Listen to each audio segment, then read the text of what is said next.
భారత్ దెబ్బకు ఈ దెబ్బ ఏదైతే పడిందో పాకిస్తాన్‌కి ఇన్ఫర్మేషన్ తెలిసిపోయింది. అబ్బా! అంటుంది. అంబాయ కొంప ముంచాడురా! ఇప్పటికే వాళ్ళు చెలరేగిపోతున్నారు. ఈడేదో ఎళ్లి సైలెంట్‌గా మనకి చెప్పేస్తాను దొంగదారినెళ్లి దొడ్డిదారిన వచ్చేస్తాడు. మళ్ళీ మనం ఏదన్నా కవ్వింపు చర్యలు చేయొచ్చు. లేతే అటాకులు చేయొచ్చు. అన్యాయంగా, అక్రమంగా, దుర్మార్గంగా, దుష్ట ఆలోచనలతో మళ్ళీ ఇంకొంతమందిని చంపొచ్చు. భయాందోళనలు క్రియేట్ చేద్దాము. భయాందోళన కలిగిద్దాము అని చెప్పి ఆలోచన చేసింది.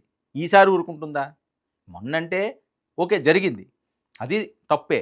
సో, అనుకోలేదు. ఊహించిన విధంగా దొంగతనం చేసేవాడికి 100 దారులుంటాయండి. దొంగతనం చేసేవాడికి ఒక్కడే దారుంటాడు. మెయిన్ మార్గంలోనే వెళ్తారు. దొంగతనం చేసేవాడు ఏం చేస్తాడు? ఆ కిటికీలో నుంచి దూరదామా? వెనక నుంచి దూరదామా? పెరటి నుంచి దూరదామా? ముందు ఇలా చూస్తాడు. మెయిన్ డోర్ కాదు కదా! ఆళ్ళకి దొంగ డోర్లుంటాయి. ఆ రకంగా వస్తారని చెప్పి ఊహించలేదు.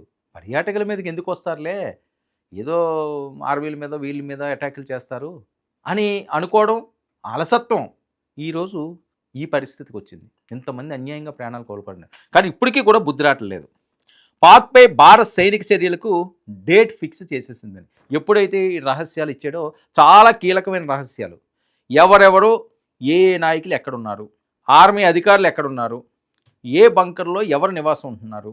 అది ఏ ప్రాంతంలో ఉంది? ఆ సరౌండింగ్స్ ఎలా ఉన్నాయి? మొత్తం కక్కించేశారండి. మొత్తం కక్కించాడట. సో, దీంతో ఇంక ఆళ్ళకి టెన్షన్ పట్టుకుంది. ఈడు మొత్తం చెప్పేశాడు. ఆళ్ళు అందులోంచి కలుగులో నుంచి పాము బయటకొచ్చింది అంటే కొట్టడానికి రెడీగా ఉన్నారు. విషసర్పం అది. అది కాటేస్తదని తెలుసు. ఏం చేస్తారు? చంపాలి ఇంక తప్పదు. చంపకపోతే చంపేస్తది. అలాంటి సిట్యుయేషన్‌లో పాములను ఎందుకు చెప్తారండి? అంతే అదే పరిస్థితుల్లో చంపుతారు. తప్పని పరిస్థితుల్లో. తన కాటుకు బలి కాకూడదని ఇప్పుడు కలుగుల్లో ఉన్నంత వరకు కూడా తెలీదనుకున్నారు. ఈడు మొత్తం రహస్యాలు ఇప్పేశాడు గూఢచారి. ఆడిని పట్టుకుండి ట్రీట్మెంట్ ఇస్తే మొత్తం కక్కేశాడు.